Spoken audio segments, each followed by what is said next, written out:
안녕, 네, 샤인입니다. 21년 11월 2일 화요일 매일 운동일지 바로 시작하겠습니다.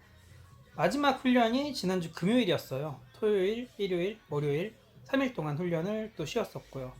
어제 같은 경우 보통 한 주를 시작하는 월요일 같은 경우는 훈련을 어지간해선 쉬진 않는데 몸이 조금 많이 피곤했었는지 저녁에 잠깐 눕는다는 게 그대로 뻗어가지고 자는 바람에 저녁 훈련이라도 가려고 했었는데 그걸 가지를 못해 버렸었네요. 이러니 저러니 3일, 4일째 또 훈련을 안 하니까 또 허리가 아파오기 시작해가지고 오늘 같은 경우는 뭐 어쩔 수 없이 제 의지랑은 상관없이 훈련을 해야지만 이 허리의 고통이 없어질 것을 알고 있기 때문에 어쩔 수 없이 자의반 타의반으로 훈련을 했었고요. 네, 오늘 훈련 같은 경우는 하체랑 어깨 훈련이 예정이 돼 있었는데 시간이 없어가지고 뭐 스트레칭부터 웜업 그리고 모든 훈련을 다 포함해가지고도 1시간 10분 컷으로 짧고 굵게 훈련을 할 수밖에 없었습니다. 메인 훈련은 하이바 스쿼트 지난번보다 5kg을 증량시켜서 110kg로 4 곱하기 10을 진행을 했었고요. 영상은 1세트인가 2세트 진행하는 모습을 보시고 계십니다. 3세트까지는 최대한 타임 언더 텐션을 길게 끌어주는 그런 식의 훈련을 진행을 했었고요. 그렇다고 쳐도 지금 현재 이 중량이 저에게는 엄청 무거운 중량은 아니어가지고 그렇게까지 근육에 자극이 간다는 느낌은 많이 안 들더라고요. 펌핑 자체도 많이 들지가 않았었고요.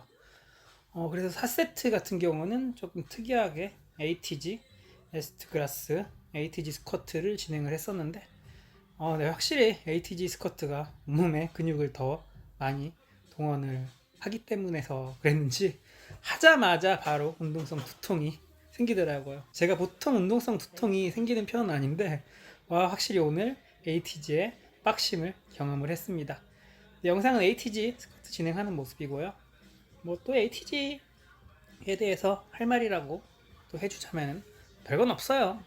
사람이 앉을 수 있을 때까지 똥구멍이 잔디밭에 닿을 때까지 그까지 앉는 걸 ATG라고 하는 거고 사실 뭐 근육 발달을 위해서라면 ATG까지는 필요가 없고 그냥 풀스쿼트 고관절이 슬관절보다 아래로 내려가는 그 풀스쿼트까지만 해도 충분하긴 합니다. 하지만 뭐 역도뽕이라고 해야 되나 또 간지 스쿼트가 ATG이기 때문에 하는 거고요. 또 실제적으로는 또 ATG 자체가 힘은 더 들기는 하기 때문에 여러 가지 측면에서 자신한테 이 유리한 거를 판단해가지고 실행을 하면 된다고 생각을 해요. 저도 지금 중량이 가벼우니까 ATG를 하는 거지 중량이 또 올라가면 ATG를 못하고요. 하고 싶어도 못하는 중량이 다가올 것 같긴 합니다. 네, ATG 스쿼트를 진행한 후에는 지난번보다 또 2.5kg을 증량시킨 오버헤드 프레스를 4 곱하기 10으로 진행을 해줬었고요. 아마도 다음 세션 이제 70kg로 증량을 할 때쯤이면 그때쯤이면 조금 막힐 것 같은 그런 느낌적인 느낌이 들고 있습니다. 벌써부터 막히면 안 되는데 살살 겁이 나긴 하네요. 네, 그 후에는 스티프 데드리프트를 역시 지난번 훈련보다 또 5kg 증량시켜가지고 4 곱하기 10에 스티프 데드리프트를 진행을 해줬었고요. 마무리로는 덤벨 시티드 숄더 프레스 27kg로 4 곱하기 15를 진행한 후에 짧고 굵게 훈련을 마치긴 했습니다. 훈련량이 굉장히 적기는 하고요. 실제 아무리 짧고 굵게 훈련을 했다고 쳐도 개인적으로 느끼는 감정으로서 훈련에도 역치라는 것들이 존재하는 것 같기는 해요. 항상 강도나 볼륨 같은 경우를 굉장히 높게 유지를 했었을 때 또 갑자기 이런 부분이 낮아졌을 때 그러면 실제 몸에서는 그렇게까지 자극으로 받아들이지 않는 것 같다고 생각을 하고요. 오늘 같은 경우가 그러하죠. 실제 훈련은 훈련대로 하긴 했는데 뭐랄까 좀 제대로 훈련한 것 같지 않다는 그런 느낌이 조금 드는 그런 훈련이었긴 합니다. 보통 제가 훈련을 해도 1시간 반 내지 2시간은 기본적으로 하는데 이렇게 짧게 해버리니까 그런 것 같기도 하고요. 글쎄 내일은 또 이렇게 또 빡시게 할 수 있을지는 모르겠는데 일단은 네 어쨌든 허리가 아파가지고라도 훈련을 해야 되는 입장이라 어쨌든 이렇게 진행을 했습니다.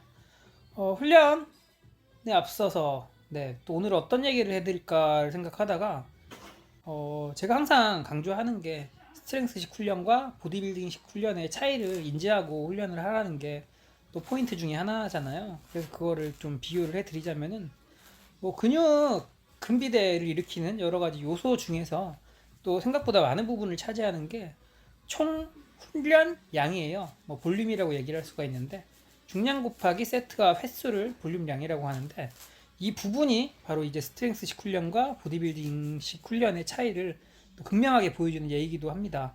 아마도 스트렝스식 훈련이라면은 본훈련과 보조훈련을 포함해도 어지간한 사람들이라면 1만 kg 이상을 나가지는 않을 거예요. 하지만 보디빌딩식 훈련은 아예 달라지죠. 저 같은 경우만 예를 든다면 저는 제가 근비대식 볼륨 훈련을 진행할 때는 최소 25,000에서 3만 kg을 볼륨으로 잡고 훈련을 합니다. 실제 이거보다 더 이상 할 때도 있고요. 3대 훈련 같은 프리웨이트 같은 경우라면은 볼륨 그대로 계산이 들어가지만 또 이제 뭐 머신 같은 경우면 그 중량을 그대로 하는 게 아니기 때문에 0.5를 곱해가지고 총 볼륨에 더해주고요. 뭐 이거 자체가 엄청난 볼륨량을 얘기하고 25,000, 3만 정도라면은 아마도 어지간한 사람들은 소화를 못할 볼륨량이긴 해요. 하지만 회복력도 그에 맞게끔 나중에는 상승하기 때문에 이런 것들도 고려를 해가지고 훈련 계획을 짜면 좋겠습니다. 사실 25,000, 3만 정도의 훈련이 가능하면은 어지간했으면 동네 몸짱 정도의 몸은 만들 수 있다고 확신을 하는 편이긴 합니다. 여러 가지 얘기를 해드리고 싶은데 또 영상이 끝날 것 같아서 이만 줄여야 될 것 같네요. 네, 그래요. 좋은 밤 보내시고요. 내일 훈련 영상으로 만납시다. 그럼 오늘 여기까지.